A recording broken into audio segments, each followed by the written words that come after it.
a un nuevo programa de Tramas Resueltas. Hoy, por fin, la panda de zurcifranillos que forman este podcast se han decidido a hablar de cómics, nuevamente atormentando vuestras salidas de audio. Nacho Teso. Un saludo desde las mayores profundidades que el azúcar me permite para seguir vivo. Sergio Fernández.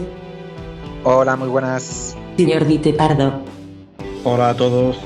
Mónica Rex. Hola.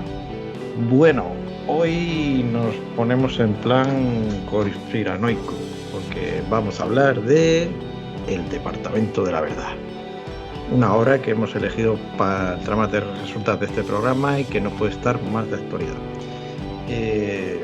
Ya sabéis que la acaba de publicar Norma Editorial en España y que bueno, con el tema que trata, pues la verdad es que hay salseo en este cómic. Antes de nada, Iva, ¿qué nos puedes decir de esta obra? El Departamento de la Verdad es una obra desarrollada por el guionista James Tynion y el dibujante Martin Simmons para Image Comics.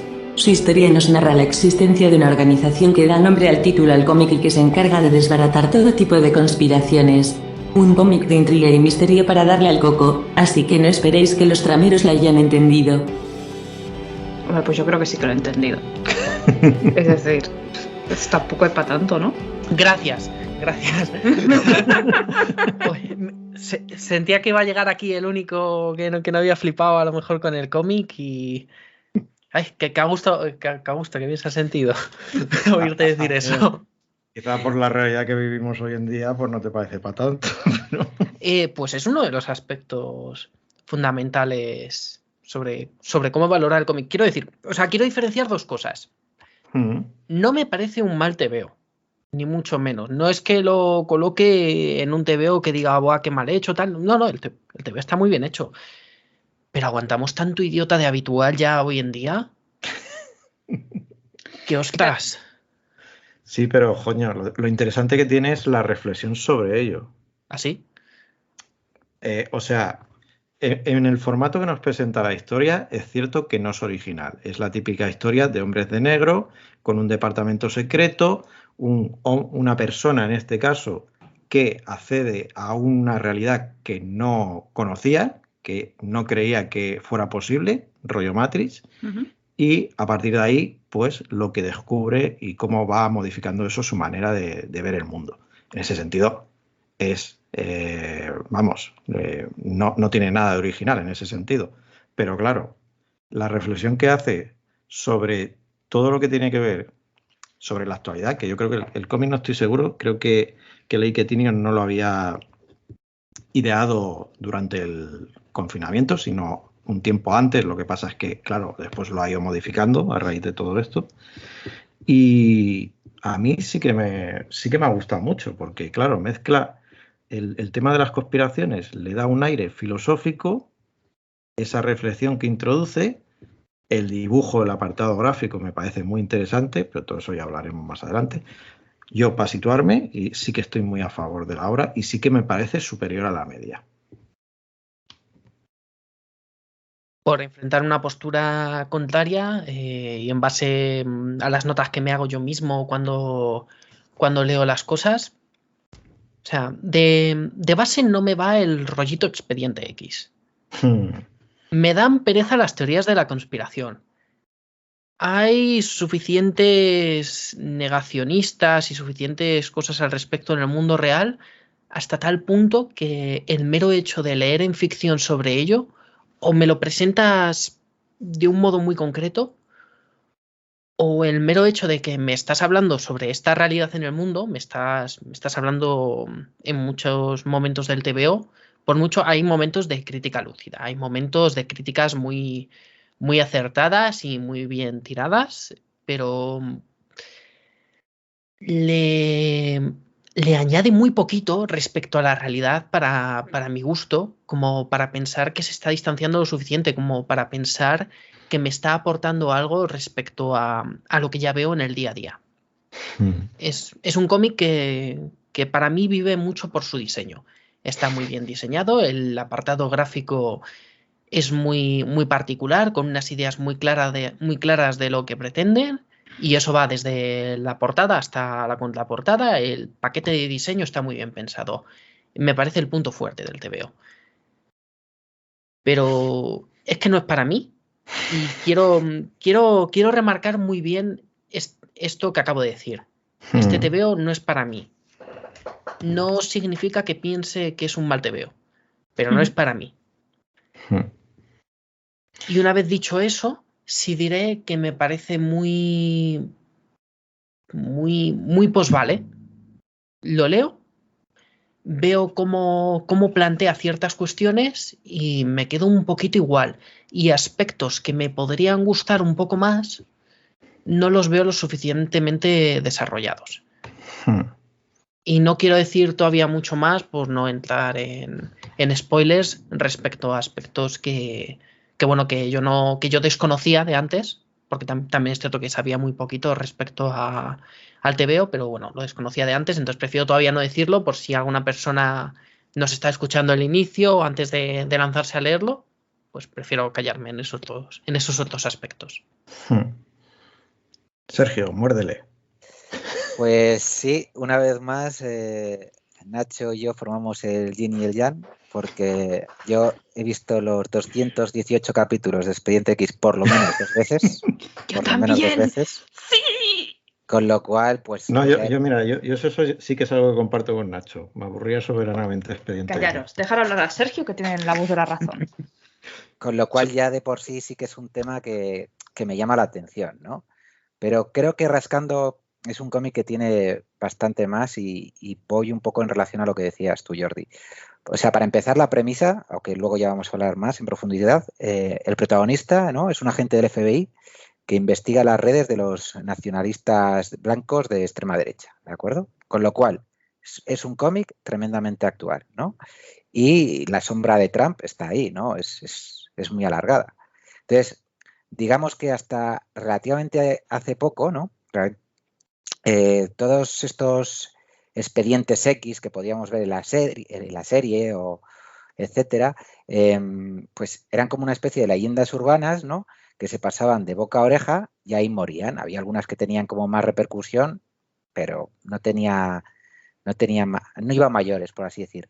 ¿Qué pasa? Que ahora mismo, ¿no?, con las redes sociales como altavoz, pues es mucho más fácil que las fake news corran como la pólvora y acaben calando a un importante colectivo susceptible de querer creer según qué cosas, ¿no? Entonces, si analizas este cómic literalmente, pues, joder, no tiene mucha lógica pensar que si un grupo mayoritario de personas piensa que la Tierra es plana, la Tierra terminará siendo plana. Pero a nivel metafórico, ¿vale?, sí que funciona muy bien. Ya lo dijo Goebbels, ¿vale? Y no es casualidad que fuera el ministro de propaganda del partido. Empezamos fuerte. Sí, que una mentira repetida 1000 veces se convierte en realidad. Entonces nos plantea una pregunta muy interesante y es, ¿la realidad es mutable? Y me parece muy interesante la figura que has citado, uniéndolo con el tema de la extrema derecha, con la que empieza el cómic. Toda esa introducción después también a lo que es de verdad el departamento de la verdad. Bueno, pues nosotros hemos situado Nacho, Sergio y yo. Falta Mónica. Buah, pero es que Sergio y yo tenemos que comentar esta hora, pero con alcohol de por medio, porque esto va a degenerar muy rápido como empecemos a hablar. Yo me estoy tomando un vinito, yo ya te aviso. Porque es que tú citas a Goebbels, pero es que yo cuando lo estaba leyendo, y citas Nolo, el tema este de una mentira repetida 1000 veces, pero yo lo empecé a leer y al final cogí, me fui a mis apuntes de la carrera de filosofía y me imprimí unas cuantas cosas en busca de algunos referentes, porque claro, era Spinoza quien dijo que la realidad es una materia informe a la cual dan forma nuestras ideas, ¿no? Y en ese sentido, la verdad siempre es un constructo mental del espectador, ¿no? Y entonces tú lo has visto por el sentido más metafórico y yo en cierta manera buscaba la parte más mágica, ¿no?, de cómo realmente si todos pensásemos una misma cosa, esa misma cosa sería real, porque la realidad no es inmutable, ¿no? Y eso liga con todo el tema de filosofía del lenguaje, epistemología, fenomenología, toda una serie de palabras malsonantes. Y a mí esto es lo que más me ha gustado del Departamento de la Verdad. Y es la manera de plasmar que la realidad depende de las ideas con las cuales la persona que experimenta la realidad la articula, simplemente. Y como ese hecho es un problema a la hora de convivir en sociedad y a la hora de aproximarte a los hechos empíricos. Como esta filosofía epistemológica, fenomenológica del lenguaje, toda esta ida de olla choca con la ciencia, simplemente. Con que las cosas son de aquella manera que hemos demostrado científicamente que son, o de esa manera validada científicamente que es, ¿no? Pues en el caso de la Tierra es plana. Sí. Hay gente que cree realmente que la Tierra es plana y que vive tal y como si la Tierra fuera plana. ¿Vale? Y cómo eso choca con la realidad científica de que la Tierra es redonda. ¿Vale? Bueno, y a mí todo esto hace que nazca la filósofa que hay en mi interior y me encanta, tío, me flipa mucho. Y los distintos estados de la verdad, por decirlo de alguna manera. Quiero decir, el cómic lo que dejamos claro es que está tu verdad individual, lo que tú puedas creer, está lo que las instituciones quieren que creas, sí, los poderes fácticos, de alguna manera, y después estaría la verdad, claro, pero que es lo que puedes... Si hay 3 tipos de verdad, ¿no significa que estamos en una constante falacia? ¿No? Pues eso es lo que a mí me gusta. Claro, a ver, el cómic es ambiguo en ese sentido, se mete en un tema espinoso, porque es como trata a un montón de teorías de la conspiración y de alguna manera, entre comillas, las valida en la ficción. Y eso es lo que Nacho venía a decir, que es peligroso, y también estoy de acuerdo con él. Yo creo que una persona que crea que la Tierra es plana, simplemente, puede leer este cómic y sentirse validado en su argumento y no pillar que en realidad lo que te está diciendo es tú eres muy tonto. ¿Sabes? Sí, pero yo estoy convencido de que no esa es la intención. Lo que pasa es que aprovecha ese hueco para construir su propia historia. Entonces, claro, es que solo en el primer volumen ya te cita más o menos la mayoría de conspiraciones así que nosotros conocemos. O sea, que si los terraplanistas, la llegada del hombre a la luna con Kubrick y de todo el montaje que supuestamente hizo, el Área 51, menciona a los reptilianos, que yo de esto nunca me he puesto al día. Y los hombres de negro, que nunca me han parecido una teoría de la conspiración personalmente. Yo siempre he dado por hecho que existían. Pero bueno, no rollo Will Smith, pero algo así. Y otros también me parece interesante porque, claro, de alguna manera conocemos una parte de Estados Unidos que nosotros no estamos tan íntimamente relacionados. Quiero decir, hay conspiraciones que solo son propias de Estados Unidos y que también aborda el cómic, como el tema de, obviamente, el asesinato de JFK, pero que eso todos lo conocemos y lo ha tratado, por ejemplo, incluso en el manga. Allí tenemos el de Billy Bat, que trataba este tema también. Pero, por ejemplo, a mí el que me ha llamado la atención es el de los falsos tiroteos en escuelas. O sea, que haya una teoría de la conspiración que se dedique a decir que no, que esos son escenarios preparados por el gobierno para hacernos creer que tal y quitarnos las armas. Claro, esto solo puede darse en Estados Unidos. Es como muy localista, ¿no? Sí. Bueno, yo echaba a faltar lo de los caimanes en Nueva York, ¿eh? Ya saldrá. No, yo creo que el equipo creativo o el guionista han sido muy inteligentes en coger teorías de la conspiración que a priori no son ridículas. ¿Vale? O que tienen cierto peso político y cierta importancia política. Sí. Es decir, porque lo de los caimanes es ridículo. Porque si al menos dijeras tortugas y juegas con las tortugas ninja, tiene cierto encanto. Pero caimanes, tío, ¿en serio? Y si los hubiera, ¿qué importa? ¿Sabes? Es decir... Vale. Claro, además, si has leído algunas obras de Tynion, es como que a lo mejor entras mejor en el juego, que no sé si vosotros habéis leído alguna cosa más de él. Yo recuerdo haber leído en su día algunas historias que hizo para DC, pero no me parecieron nada del otro mundo. Y la verdad es que yo lo he vuelto a redescubrir y me he aficionado un poco a sus historias porque la verdad es que tocan temas que me suelen interesar, que van relacionados más con el terror y tal, con ahí algo matando niños. Y entre esta y el departamento, la verdad, ahora estoy flipadísimo. Y Sergio, que me recomendó también la de Knights of the Lake.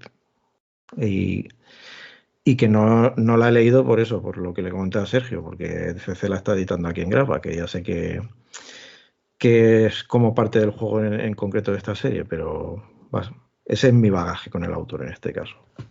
Sí, a mí me pasa un poco como a ti. De hecho, le tenía un poco cruzadillo porque yo venía de la etapa de Batman con Tom King, que me lo había pasado piruleta, y fue Tynion quien tomó el testigo, que lo había hecho bien en Detective Comics, pero es cierto que pues yo no me había acercado a su etapa.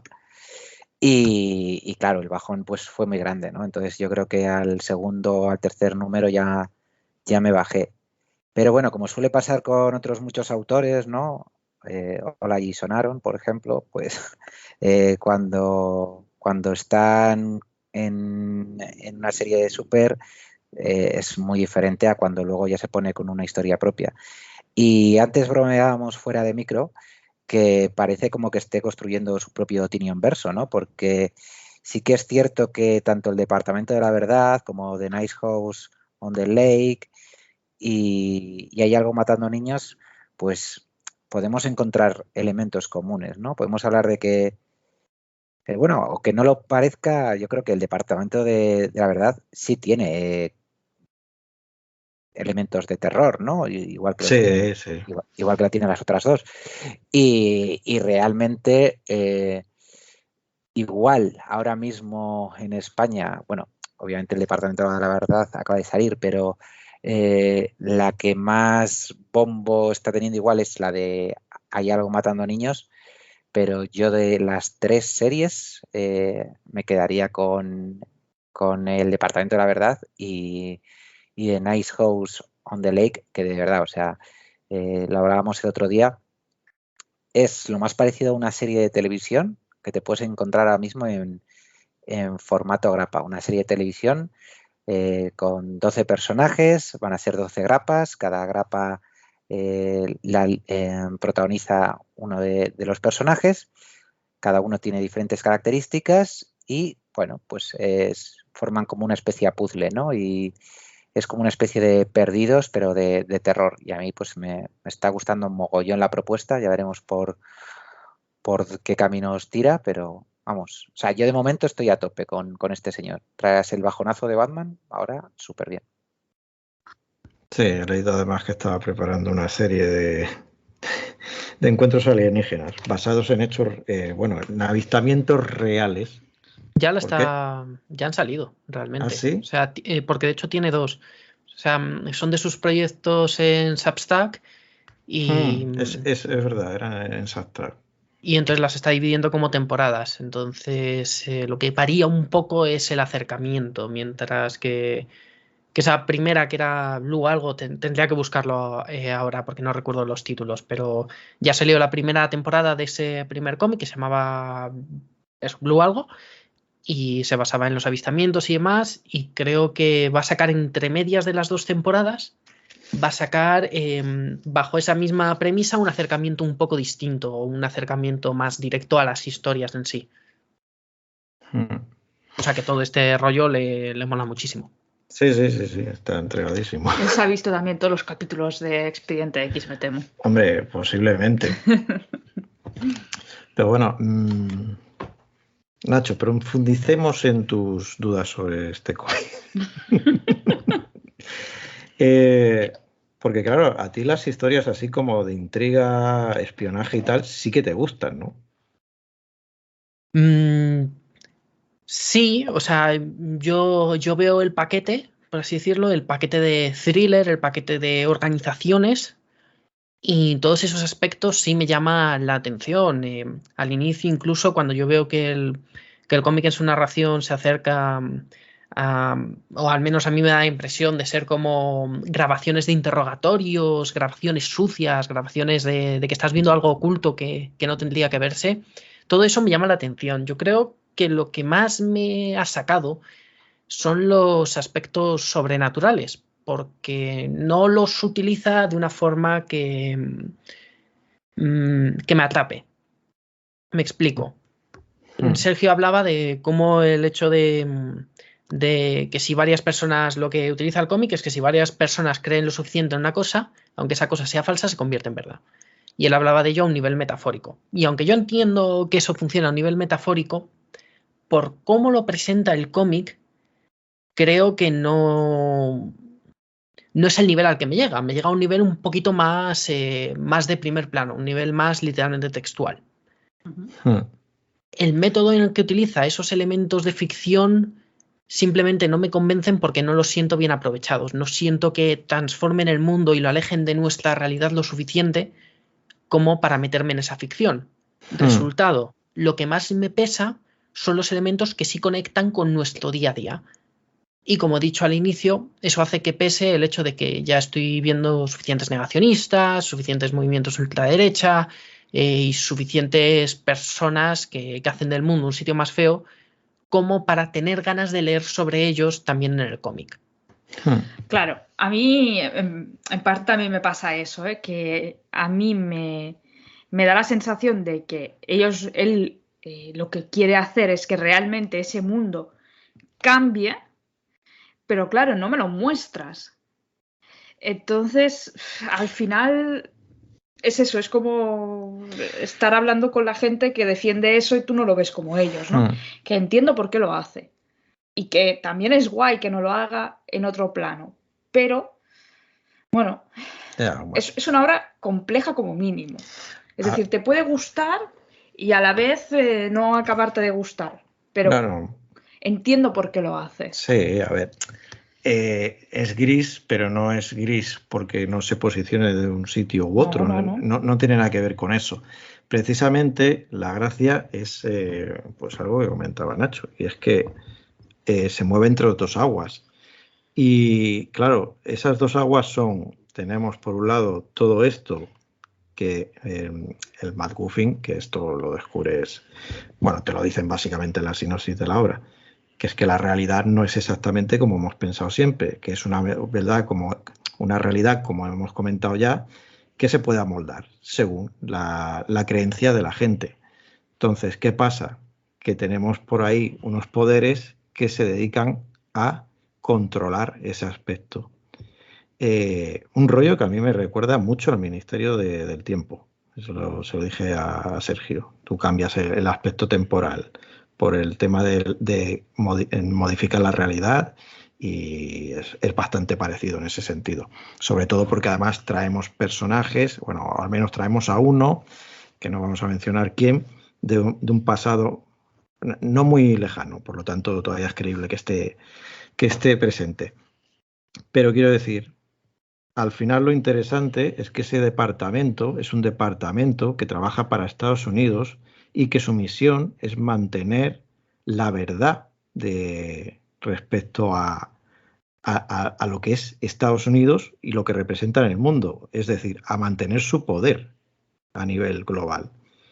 Y eso queda muy claro a lo largo de que vas leyendo la obra y toda la relación que hay pues también con medios de comunicación, con otras instituciones, etcétera, etcétera. Entonces hay un poder opuesto que, claro, no te queda claro cuáles son sus objetivos. Obviamente estamos en un cómic que solo hemos leído el primer tomo, a saber cómo evoluciona esto, pero claro, no sabemos si lo que quieren es dar a conocer ese aspecto a todo el mundo o simplemente quieren derrocar de alguna manera el poder estadounidense que controla esa realidad. Y todo eso a nivel metafórico, a nivel simbólico, yo creo que funciona muy bien y que creo que incluso para jugar con ideas tan propias de la cultura estadounidense están bastante bien, bastante claras cuando las lees. Es el momento en el que más tira de colmillo la obra. Cuando revela ese gran mapa de la verdad dentro de ese departamento de la verdad o una de las posibles verdades, es el momento en el que la obra más muerde y muerde con más fuerza, y quizás es uno de los aspectos que sí que más me ha interesado, pero incluso siendo uno de los puntos fuertes de ese último número estadounidense que incluye el tomo, ¿no? Que yo reconozco que andaba esperando algún giro de cara al último número porque también funciona así la estructura de las historias hoy en día, más aún cuando sabes que van a seguir las series, va a tener un volumen 2, un volumen 3, los que sean. Entonces digo, bueno, pues habrá un giro en el capítulo 5 que me haga engancharme y querer comprar el siguiente tomo. El giro estaba que al final por sí solo esto logré hacerme interesarme en leer el segundo tomo, no lo tengo claro. Y eso que Bueno, me parece muy, muy guay realmente, porque también conecta, es para mí uno de los aspectos por los que sí he podido disfrutar el departamento de la verdad, lo tiro más hacia una cuestión de lenguaje y de cómo transformamos el mundo mediante el lenguaje. Y eso también me ha ocurrido porque para mí es una obra que por mis propias inquietudes, por mis propias sensibilidades, me ha respondido más al tratamiento que los medios de comunicación hacen del día a día. Entonces ahí sí que fluctúan, ahí sí que hierven algunas ideas que me molan, pero requieren un poquito más de esfuerzo por mi parte para disfrutar del TVO. es cierto que el último número del tomo es un poco extraño, porque es el que te da el punch definitivo de esto no es exactamente lo que te hemos contado hasta aquí, pero es cierto que tiene como al mismo tiempo tiene un final abrupto, como que le faltase un giro definitivo o un par de páginas más para darle espacio a ciertos personajes que aparecen y que son bastante misteriosos en la trama.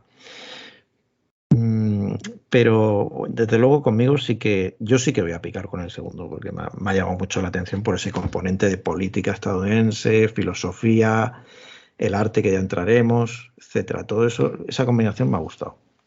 Oye, a mí, si me lo permitís, sí que me gustaría hacer aquí un inciso, porque, bueno, ya os comenté que había visto un documental que, claro, tiene tanto que ver con este cómic que sí que me gustaría ponerlo sobre la mesa, ¿vale? Bueno, el tema, por poner un poco en contexto, hace como 9 años, en un festival de cine fantástico, vi un documental titulado Habitación 237, no sé si os suena, que lo que hacía era tomar como referencia la peli del Resplandor de Stanley Kubrick. Y bueno, pues el director de este documental, que se llama Rodney Ascher, lo que hacía era tratar de descifrar los supuestos mensajes ocultos que el director de La Naranja Mecánica pues había dejado como a modo de huevos de Pascua en el metraje, ¿no? Entonces, por supuesto, pues sale a colación el supuesto alunizaje ficticio grabado por Kubrick en un estudio, que aquí también, como has comentado antes, pues algo se menciona en el cómic.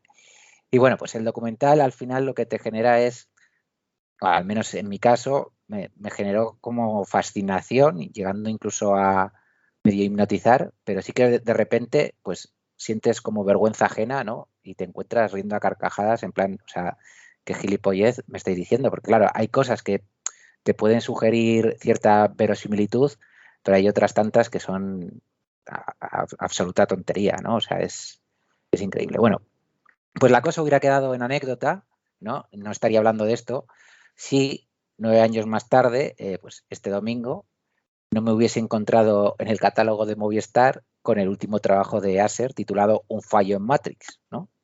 Y que también encaja con la temática de hoy. Entonces, como sabía que íbamos a grabar este programa y tal, dije, va, pues me voy a poner con ello. Y lo cierto es que hice bien porque tela marinera.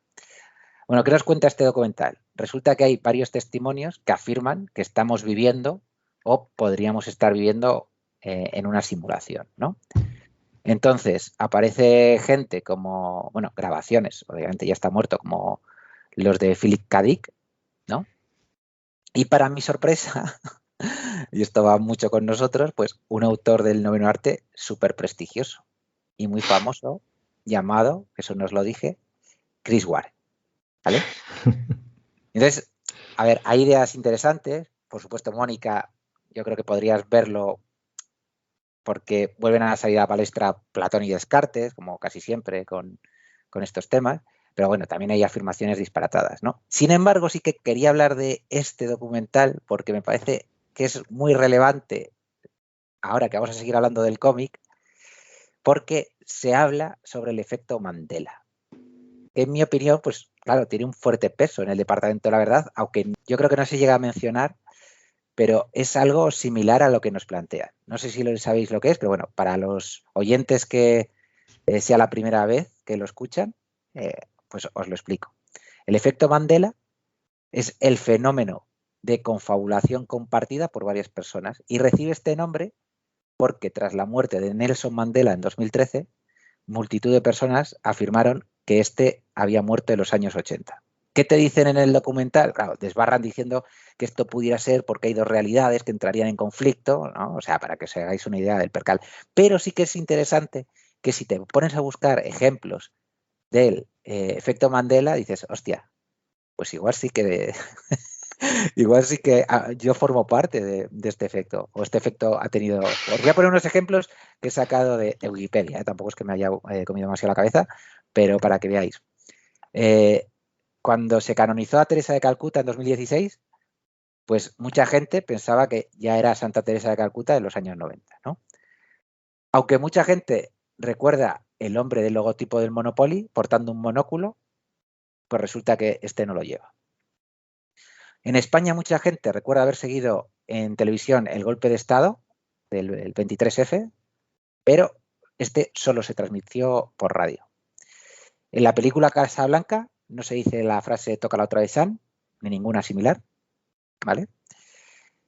Y por cerrar, aunque mucha gente recuerda al personaje de Darth Vader en el Imperio Contraataca, el episodio 5, diciéndolo de Luke, yo soy tu padre, en realidad lo que dice es no, yo soy tu padre. Esta ya es un poco más cogida con pinzas, pero bueno, para que veáis cómo hay ciertas cosas, ¿no? Esto es como el teléfono escacharrado, que se van repitiendo y al final, pues, de una realidad, ¿no? De tanto darle vueltas o hacer eco, hostia, lo que ha dicho antes Mónica, ¿no? O sea, tenemos como reales varias falacias. Y entonces por eso quería traer este documental, ya os digo que se llama Un fallo en Matrix, que bueno, hablan de estas historietas y bueno, pues es curioso. Sí, ¿no? Y de hecho conecta bastante con el cómic, todo eso del efecto Mandela. Yo tema de conspiraciones voy a contar dos cosas. Una que me va a dejar totalmente en ridículo, para variar. Y la otra, mi teoría de la conspiración favorita, ya que estamos. Yo, bueno, creo que la ha mencionado Sergio, el documental de Operación Luna, que es bastante conocido, es un falso documental dirigido por William Carell y que, claro, te plantea la posibilidad de que exactamente el hombre no llegase nunca a la Luna y que fuera todo un rodaje perpetrado por Stanley Kubrick en las instalaciones de la NASA y rollos de estos.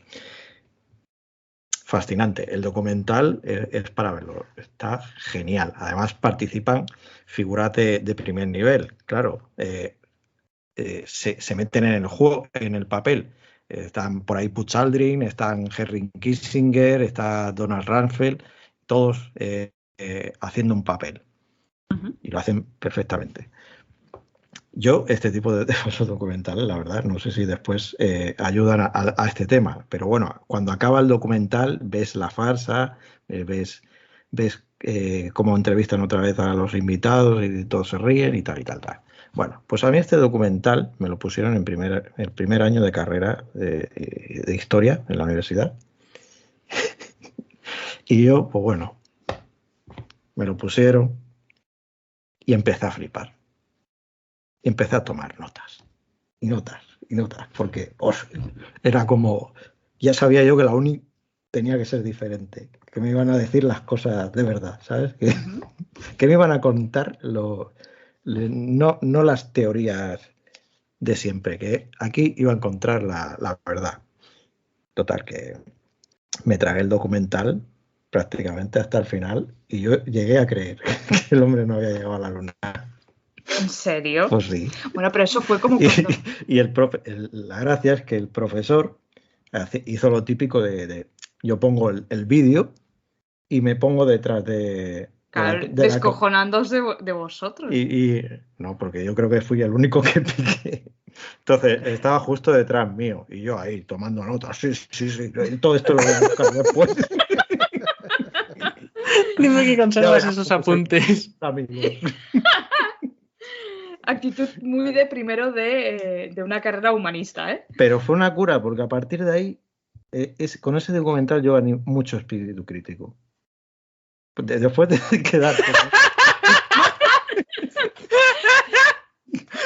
¿Qué es lo que no le pasa a muchos panelistas? Le ponen la verdad delante. Oye, que no, que esto no va en serio. No, ellos siguen adelante. No, pero es parecido a lo que pasó con el documental que hizo Jordi Évole sobre el 23F. Sí. Que yo recuerdo estar viéndolo con mis padres en casa a la hora de cenar y que aparecían profesores de historia de la UB que yo conocía, no porque yo haya estudiado historia, porque yo he estudiado la ciencia de verdad, que es la filosofía, es Jordi. y yo pensaba, joder, este tío es el jefe del departamento de historia contemporánea de la Universidad de Barcelona. Me creo lo que está diciendo. Claro. Caí en una falacia. Bueno, como toda España, es decir, no futem, que ahora vendrá alguno. Yo no me lo creí en ese momento uno. La gente es súper cargadísima. Claro, pero joder, es que era un efecto parecido. No, claro, a mí me pasó eso. El efecto paranoia de aquel día, yo lo recuerdo muy bien porque yo no vi el inicio del documental. Porque no lo pillé, me pilló cenando, lo que sea. Y me meto a Twitter y me meto a Facebook, cuando todavía utilizaba Facebook, ¿no? Y empiezo a ver reacciones, no sé qué. ¿Qué está pasando? Claro, yo partí con ventaja de que sí que pillé a alguno que estaba diciendo, ¿y si está haciendo la guerra de los mundos o algo así? Entonces entré ya como a la gente ya se le había pasado el tiempo de paranoia, ¿no? Pues, y ya habían soltado esa posible idea, pues no entré directo a ello. Pero yo recuerdo una de mensajes de gente flipando, recuerdo a una persona en concreto indignadísima pero es que ¿cómo pudieron hacer esto? Si esto es verdad, madre mía, tal no sé qué, que le faltaban 2 tweets para decir a las armas. O sea, una cosa increíble aquel día. Pero porque se sintieron el ridículo de creérselo. No, pero antes de ese ridículo de creérselo, cuando todavía estaban considerando la posibilidad de que fuese real, que estaban en plan de madre mía, ¿cómo nos estamos? ¿Sabes? O sea, que estaban de lleno. Es que, a ver, en parte se decían cosas que todo el mundo cree. Entonces, el hecho de que hubiera pruebas. Claro, aquí es un caso muy interesante porque la relación entre la corona y el 23F es una cosa que no está demostrada, pero que si tú le preguntas a todos los españoles, hay una gran mayoría que te dirán, pues yo creo que el rey tuvo algún tipo de implicación. Y eso es verdad para cada una de las personas que dicen que lo creen, porque las creencias son ciertas para uno mismo. ¿Vale? Entonces, al final, cuando viene alguien, en este caso Évole con ese documental, y te pone unos hechos objetivos, ¿vale?, que concuerdan con tu creencia, dices, ¿ves? Yo tenía razón. Claro. Es decir, en filosofía, ¿no? Es decir, todos los cisnes son blancos hasta que encuentres un cisne negro. Si tú me presentas un cisne blanco, yo diré, ¿ves cómo todos los cisnes son blancos? Pero claro, la ciencia no funciona así. La ciencia funciona, demuéstrame que no hay ningún cisne negro. Entonces, pero a nivel de reafirmación de uno mismo es muy fácil que cuando te dicen lo que tú crees, tú digas, lo ves, pues es que yo tenía razón. Sí. Entonces, es que ese día fue A ver, también es maravilloso. la credibilidad que tú le das a ciertas figuras. Es lo que me pasó a mí al ver este documental, porque claro, ahí salía Buzz Aldrin, ¿sabes? Uno de los astronautas que estaban en la misión original y estaban, o sea, figuras de primer nivel de la política estadounidense que obviamente no se prestan normalmente a este tipo de cosas. Claro. Entonces, bueno, me sentí igualmente ridículo, pero fue una experiencia curiosa que me gustó. Y después, sí que hay una teoría de la conspiración que le tengo cariño, que es la de la Tierra hueca. Pero porque yo de pequeño leí El viaje al centro de la Tierra de Julio Verne y me fascinó. Era una obra que, claro, era súper aventurera, que te planteaba la posibilidad de una Tierra hueca, un viaje a un mundo distinto, en realidad. Y obviamente nunca en este caso no me lo planteé como cierto nunca, quede claro, en este caso. Y entonces, claro, era fascinante, eran aventuras, eran criaturas maravillosas, eran bosques espectaculares, situaciones tal. Y es una historia que obviamente pues yo tengo muy buen recuerdo y que sí que, pues en este sentido, es una teoría que me cae simpática, pero no, obviamente no me la creo en este caso. ¿Hay alguna teoría de la conspiración que os creáis o que creáis que puede haber algo de verdad en ella? Yo sí. Que no existen los diabéticos. Pero eso no es una teoría de la conspiración, tío. Y eso es un sueño. Ojalá no existiese. ¿Y cuál, Mónica? Bueno, esto me va a desacreditar a muchos niveles como ser humano, pero yo soy de las personas que realmente cree, y estoy muy convencida, y no me vais a hacer cambiar de opinión en este rato que vamos a estar aquí, de que el ataque a las Torres Gemelas fue un ataque de falsa bandera. Sí, yo estoy contigo. ¿Ves?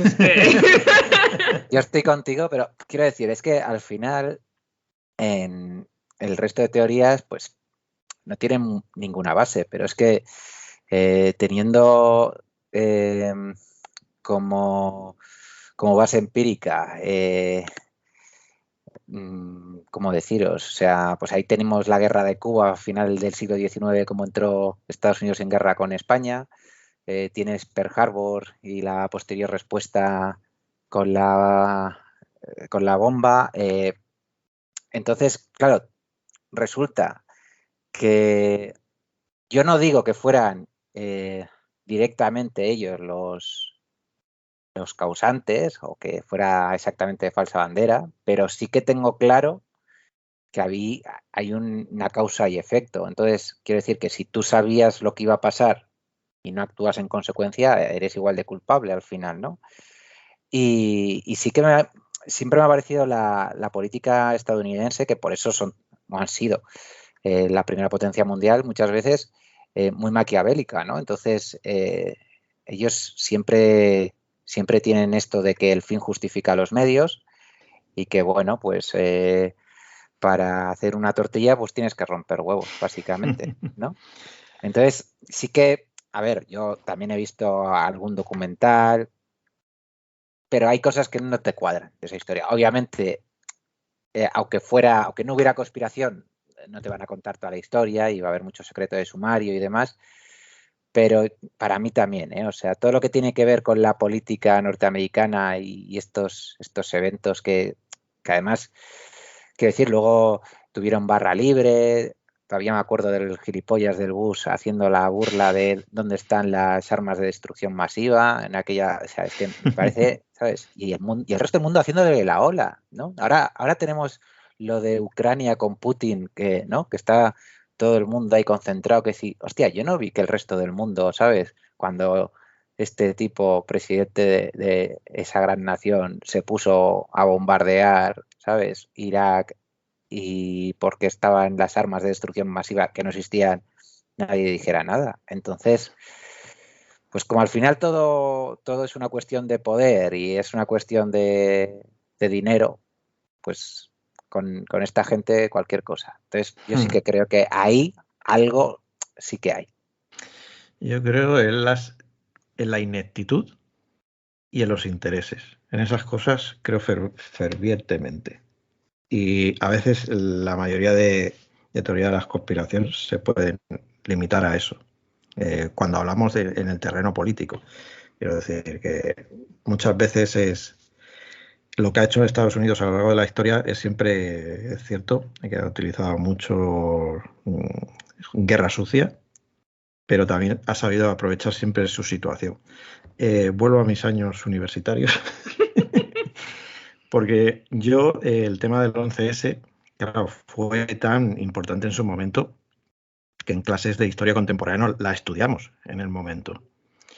Y uno de mis profesores me hizo ver que bueno, en un año o poco antes de la entrada de Bush en el gobierno, se había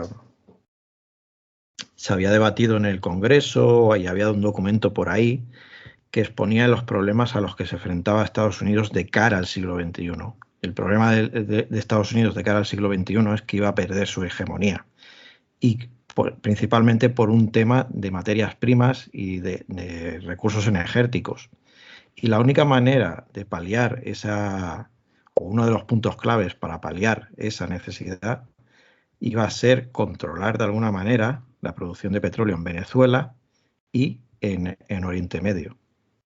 Obviamente, cuando pasa lo del 11S, aprovechar la situación descaradamente.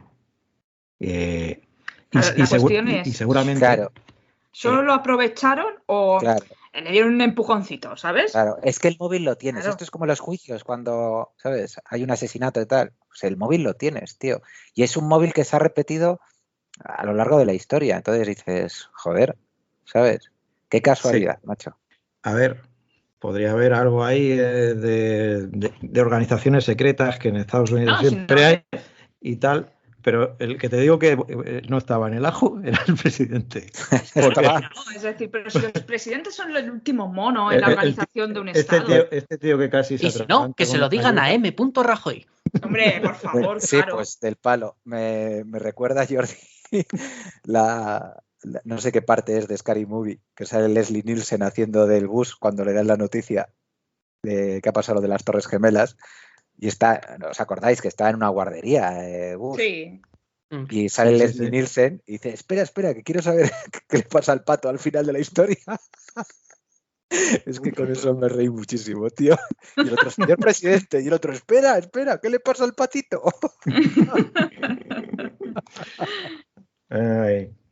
Yo, por ofrecer una cosa un poco distinta, realmente no tengo una teoría de la conspiración favorita. Si acaso me hace gracia la de la Tierra hueca porque creo que en películas de ciencia ficción es un buen elemento que aprovechar. Por ejemplo, en el Monsterverso actual, ¿no? En las películas de King Kong es un elemento que se tiene en cuenta y que funciona muy bien porque es algo que queda natural en ese mundo que describe de monstruos gigantes. Pero como el Departamento de la Verdad también va un poco hacia la idea de los miedos infantiles, al menos parte de ello. Yo recuerdo una vez de pequeño que hubo algo que me dio muchísimo miedo y era un eclipse. Un eclipse que estaba por venir. Yo creo que todavía no había visto nunca un eclipse y no entendía del todo bien el concepto de eclipse. Pero por lo que sea, en mi cabeza se me metió la idea de que una vez se completara el eclipse íbamos a vivir al revés. Como si la Tierra se diera la vuelta. Entonces todo lo que hacía de habitual lo haría boca abajo, pero manteniéndome pegado para arriba. Era una cosa ridícula, que no tenía sentido, no sé de dónde la saqué, pero me pasé un día entero temeroso de ese eclipse para que luego no fuese nada, que ni siquiera recuerdo si vi el eclipse o si siquiera tapó mucho, que viviendo en Madrid pues no siempre pillas un eclipse en condiciones, claro. Esto está a la altura de la idea de Sergio de que viajando a Canarias viajas a través del tiempo también.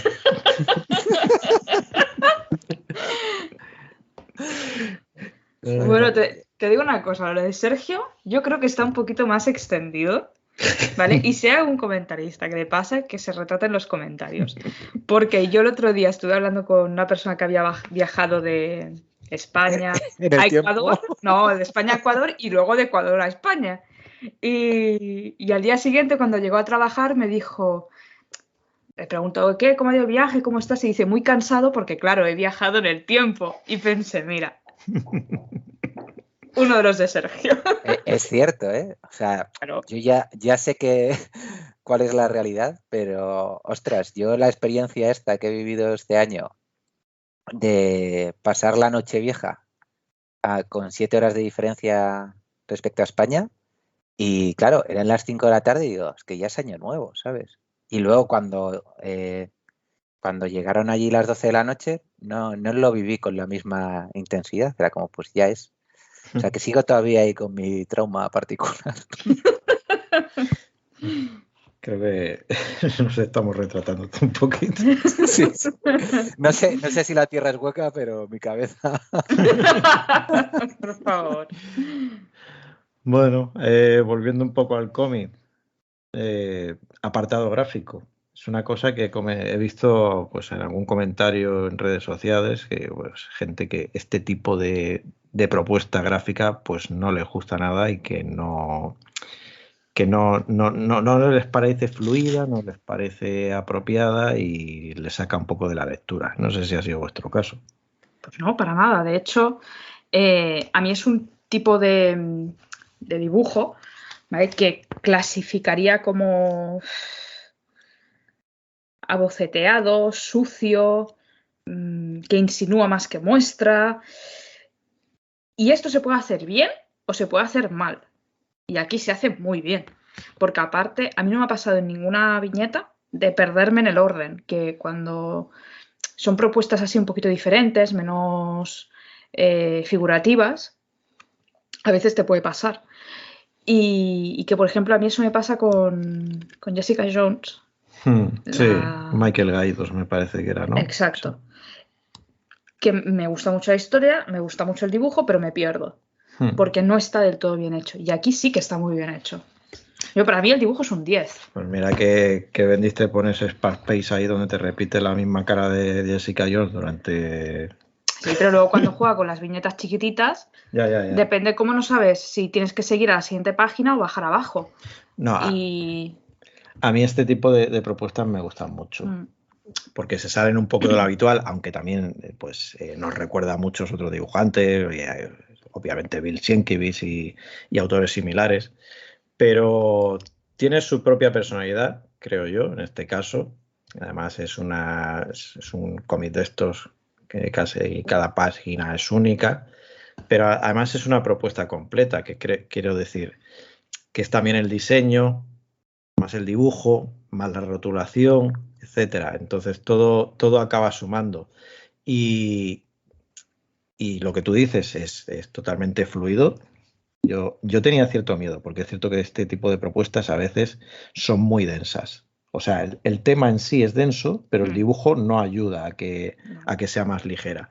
Y aquí no, yo me lo ventilé en nada. O sea, te lo lees y entra, porque además los diálogos son muy fluidos y los personajes también están muy bien caracterizados y en ningún momento te confundes con ellos. O sea, a mí me ha parecido genial. Y en realidad casi todos los autores, con los dibujantes especialmente con los que está trabajando Tynion, me gustan bastante. Cada uno en su marco, pero sí. Tynion está utilizando el método Millar de que si trabajas con buenos dibujantes, como poco tu obra va a destacar lo suficiente. Lo cual me parece de ser muy inteligente y de tener sentido. Les pasa como a nosotros, les gustan los buenos dibujantes y tiene todo el sentido del mundo. Y en este caso, yo muy a favor del dibujo de Martin Simmons. Creo que le pega muchísimo a la obra. Lo he mencionado al inicio, creo que es un cómic que vive mucho por su diseño gráfico, por el aspecto que tiene. Es un paquete completo muy bien diseñado. Y es uno de los principales motivos por los que yo creo que ha llamado la atención. Tiene ese puntito que comentaba antes de estar viendo una grabación prohibida, que le sienta muy bien, que funciona a todos los niveles, es una narración muy fluida, muy bien conseguida. De hecho, a mí lo que me dejaba con ganas, y con lo que me ha dejado con ganas el cómic, si acaso, es que esto fuese un único tomo y viésemos historias hechas en uno del Departamento de la Verdad. No algo que fuese preparando una narración continuada, que al final el tomo es lo que hace, sino capitulillos que se centren más en sí mismos en esas pequeñas historias. Que para mí creo que hubiese terminado de redondear bien esto. En parte lo hace, pero es cierto que se centra más en, digamos, al menos este primer tomo, en la ida de olla, por decirlo de alguna manera, del protagonista. Y en parte lo hace, pero... Sí. Pero no... O sea, quiero decir, por poner otro ejemplo más o menos reciente, los primeros números del Immortal Hulk sí que te hacían ese hecho en uno, los 6 primeros, y tenías la historia de terror. Y luego ya se fue a su macro historia. Pero bueno, los primeros tenían su rollo particular. Me hubiera convencido más algo así, creo yo. Pues... Pero bueno, y también para referirme a lo de si me he perdido o no, hubo un par de splash pages que sí que me perdí un poquito, pero no considero que en ningún momento sea realmente una narración confusa. Pues el tema de capítulos más autoconclusivos, cuidado que no sea algo que veamos en los próximos volúmenes, porque Martin Simmons no va a estar siempre como dibujante principal, que esto es algo que a veces a algunos nos echa para atrás. Por ejemplo, en el segundo volumen hay dos dibujantes más acreditados, y el tercer recopilatorio, que saldrá en Estados Unidos en abril o mayo de este año, no me acuerdo ahora, no hay ningún número dibujado por Martin Simmons, parecen dibujantes invitados, y entre ellos Jorge Fornés, por ejemplo, pero también está John Pearson, David Romero, Alison Sanson. O sea que cuando veo que casi cada capítulo está en manos de un dibujante, quizá vaya el rollo por ahí, al menos en ese volumen. Parece el típico volumen un poco de relleno, el dibujante principal no llega y vamos a darle unos números como de margen. Pues me parece una mala noticia, porque personalmente el dibujo de Simmons me parece una pasada. Además, es que, no sé, le dota como de ciertas sensaciones o de horror a la historia, lo que hablábamos antes, ¿no? Y al final es un trabajo súper atmosférico que a la trama le va fenomenal. Entonces, este cómic, la verdad, yo ahora mismo no lo veo dibujado por otra persona y que el resultado sea similar. Sí, a ver, claro, es que te mete de lleno en la propuesta con este primer volumen y ya te va a costar salirte de eso. Ahora, a ver cómo lo hacen. Yo un recopilatorio, por ejemplo, ambientado en este mundo por distintos dibujantes y después vuelve Martin Simmons, no lo veo mal. Es algo que en ciertas obras también he visto y a veces se hace bien, a veces se hace mal. Yo creo que si se buscan dibujantes acorde con la historia que quieran contar, pues bueno, puede funcionar bien. Pero bueno, ahí ya, cuando se publique ya hablaremos. A ver, también es cierto que uno de los mejores capítulos es el capítulo de la madre. Sí. La madre que ha perdido a un hijo por un tiroteo y cómo acaba creyendo que eso no es verdad y que no ha pasado, ¿no? Y dices, hostia. Para mí ese es el mejor capítulo, con diferencia. Sí, así que si siguen por ahí, adelante. Sí, yo sé. Y el último me parecen de los más interesantes, aparte del primero, que claro, te plantea el universo con lo que quieres jugar y al principio no es por donde tú crees que va a ir. Mencionaba lo del Tinion Verso al principio, Sergio, porque a mí, leyendo y recordando después Hay algo matando niños, me he dado cuenta de que Tinion utiliza ideas muy parecidas, o que le gusta mucho esto de la distorsión de la realidad. La premisa de Hay algo matando niños, si alguno no lo ha leído, pues te habla también de un pueblo donde empiezan a desaparecer niños y al final descubres, que esto es la premisa de la historia básicamente, pues que hay monstruos en el mundo que se comen niños básicamente y que normalmente solo los pueden ver los niños. Esta idea tampoco es muy original. No. Y también al final pueden verlos la gente que cree en ellos. Entonces, ahí hay algo que me hacía gracia de pensar, ¿y si hay algo matando monstruos? Es como una teoría de la conspiración desarrollada en amplitud. Sí. Podría creer la gente en monstruos. Sí, sí. Entonces me hizo gracia en ese sentido. Y viendo después que tiene, pues eso, las que comentaba Nacho, relacionadas con ovnis y tal, parece que es un tema que le interesa mucho. Todo el tema de la realidad, de cómo se modifica, la lógica para justificar lo que no es real, etcétera, etcétera. A ver, lo que está claro es que este tío es muy friki. Es decir... Bueno, a ver, se dedica a los cómics, no tampoco. Bueno, pero es friki a otro nivel. Yo he dicho antes el Ministerio de la Verdad. No sé si a vosotros estas historias... Es que yo... ¿El Ministerio de la Verdad o el Ministerio del Tiempo? El Ministerio del Tiempo. Y estuve hablando con Sergio, que a mí... Oye, con Sergio hablas mucho, ¿eh? Sí, sí. ¿Qué pasa aquí? Pues tenemos ahí una relación en ciernes. Y bueno... Pero el tema es que estaba yo rayado, porque a mí el concepto de esta historia, la premisa de la realidad se construye a medida que la gente cree en ella, me resonaba a otra cosa, de haberlo leído en algún otro sitio, pero no caigo, ¿sabes? Y la única referencia que me ha venido es esa y la historia interminable. Que, Corazón de tinta. Oye, eso no me... ¿Era una peli? Era un libro que, bueno, que yo sepa eran 3 libros, lo que pasa es que solo leí el primero y ahora que lo has dicho así tal cual, lo que sucedía es que el padre de la protagonista tenía un poder mediante el cual si se ponía a leer un libro, no recuerdo si era el padre o la madre, porque tampoco recuerdo si estaban muertos o no, pero tenían el poder de que al leer un libro que te creaban en la realidad esos personajes que leían, esas situaciones que leían, entonces podían sacar desde los libros diversas cosas y al final pues la hija acababa teniendo ese mismo poder. Si leen en voz alta, crean y modifican la realidad y crean a esos personajes.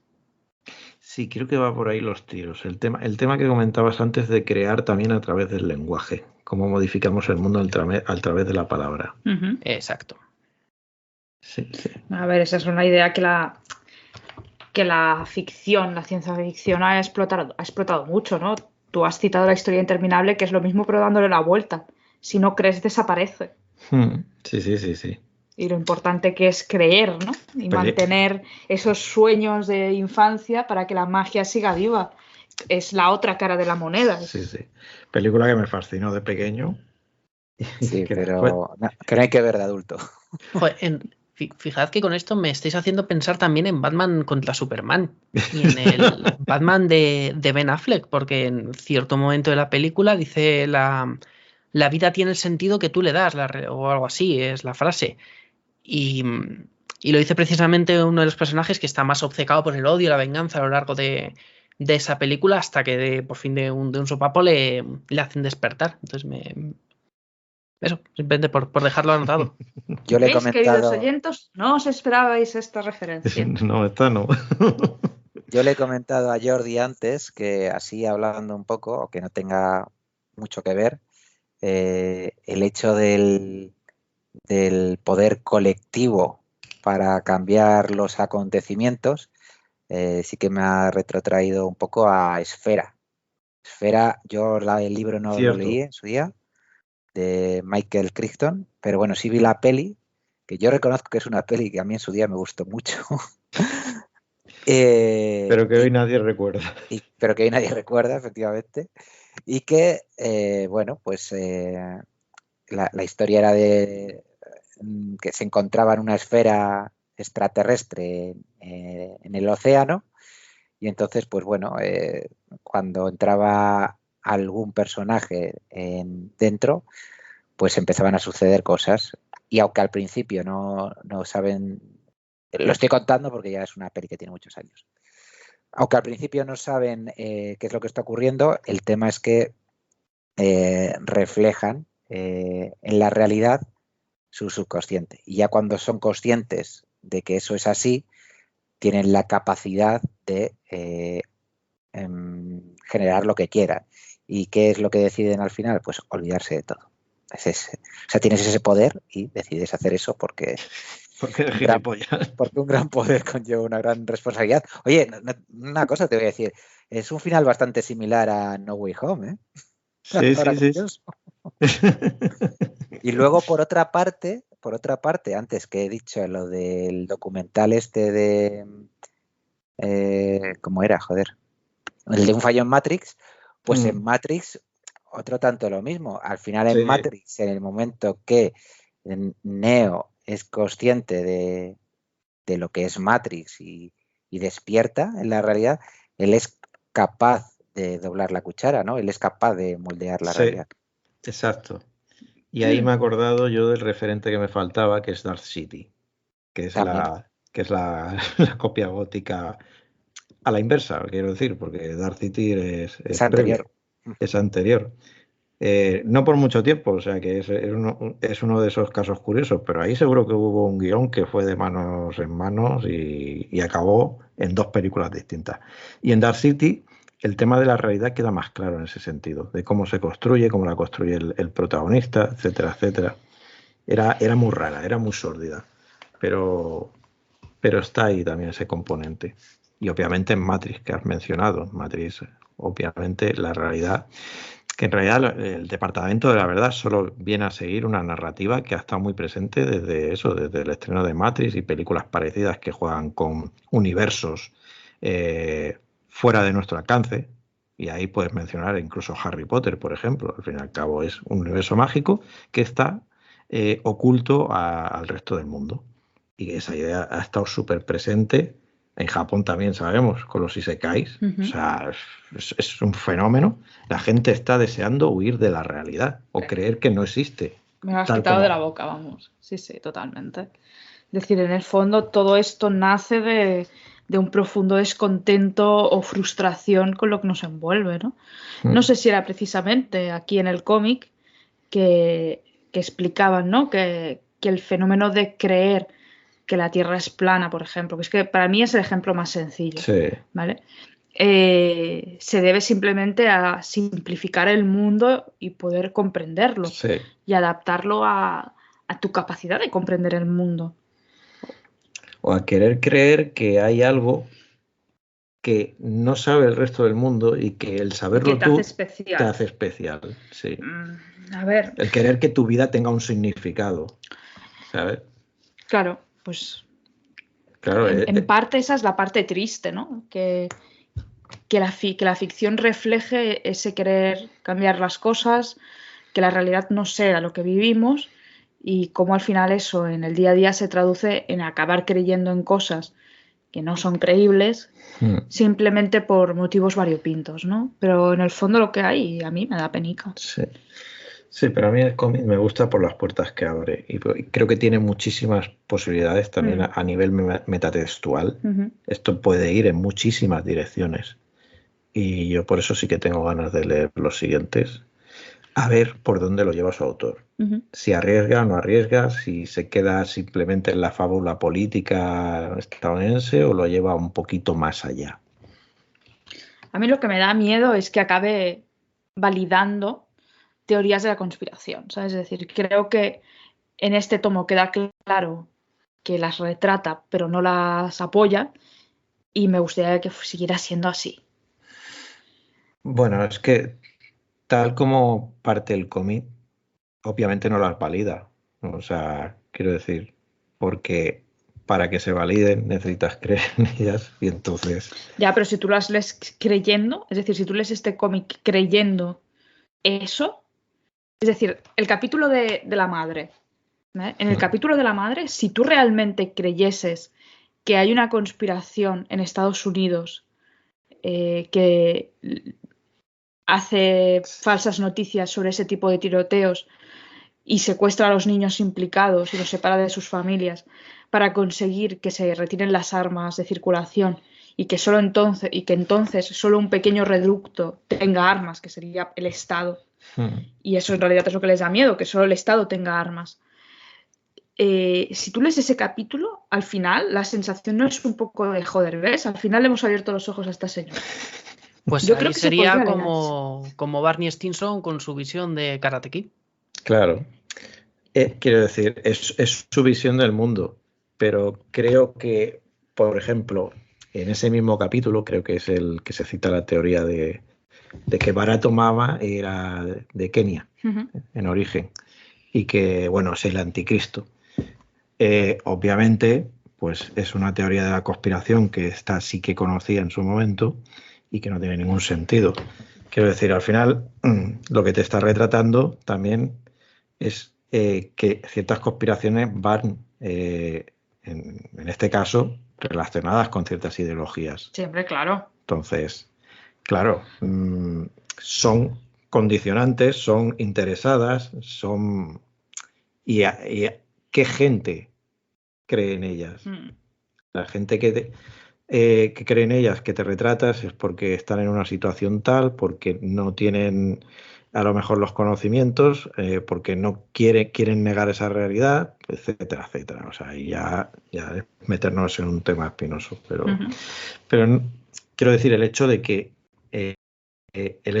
tú tengas que validarla con tu creencia, de alguna manera niega esa teoría. No estoy segura, Jordi. Bueno. Yo creo que como historiador no estás capacitado para hacer esa afirmación así de alegremente. ¿Dónde está tu título de filosofía? A ver. Bueno. Es que te lo dan con el de historia que va incluido. No. Ay. Es que para que no lo sepáis, yo creo que esto es Vox Populi, pero hay cierto pique entre historiadores y filósofos. Básicamente porque los historiadores no aceptan que son una subrama de la filosofía. Y después están los sociólogos que no pueden decir nada en esto, ¿no, Sergio? Tendrían que hacer un estudio comparativo con una corte adecuada. Sí. Totalmente. Eso lleva mucho trabajo. Mucho lirili y poco lerele. Yo es que tengo un grado en comunicación audiovisual, así que no me atrevo a meterme con nadie por la carrera que hayan estudiado. Bueno, pero lo bueno es que tú podrías hacer un documental explicando eso. No, Mónica, no existe lo bueno. Créeme. Joder, sí. Siempre hay cosas buenas de las carreras que no sirven para nada. Sí.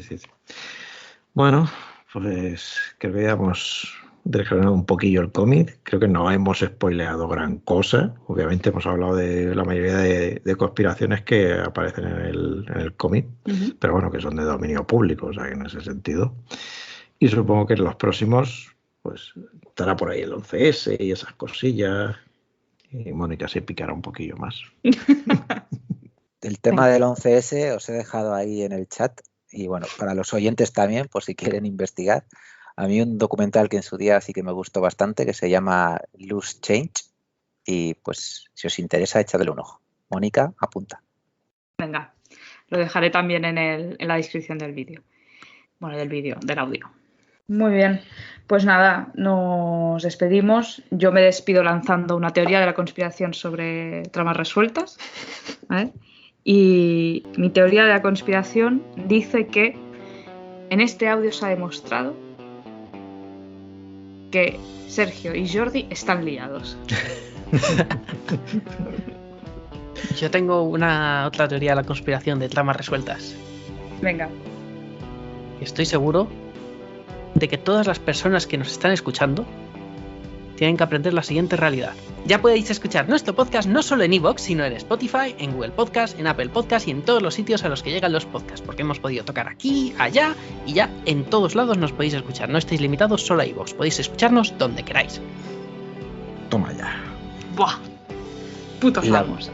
La verdad está en tramas resueltas. Lo cierto es que no los escucho en ningún sitio. Pero... es bastante tengo que grabarlos. Muy bien, chicos, pues nada. Creo que ha quedado un programa guay, de una obra interesante, que ha dado para hablar bastante. Así que, muy bien. Pues nos vemos en la próxima. Hasta la próxima. Si no nos censuran los reptilianos o el gobierno, hasta la próxima. Hasta aquí el programa de hoy de Tramas Resueltas. Recordad que podéis seguir a esta panda de abrazafarolas en Twitter, Instagram y en su canal de iVoox. Curradte un me gusta, comparte con tus bots y humanos preferidos si no seas leguchino y deja un comentario.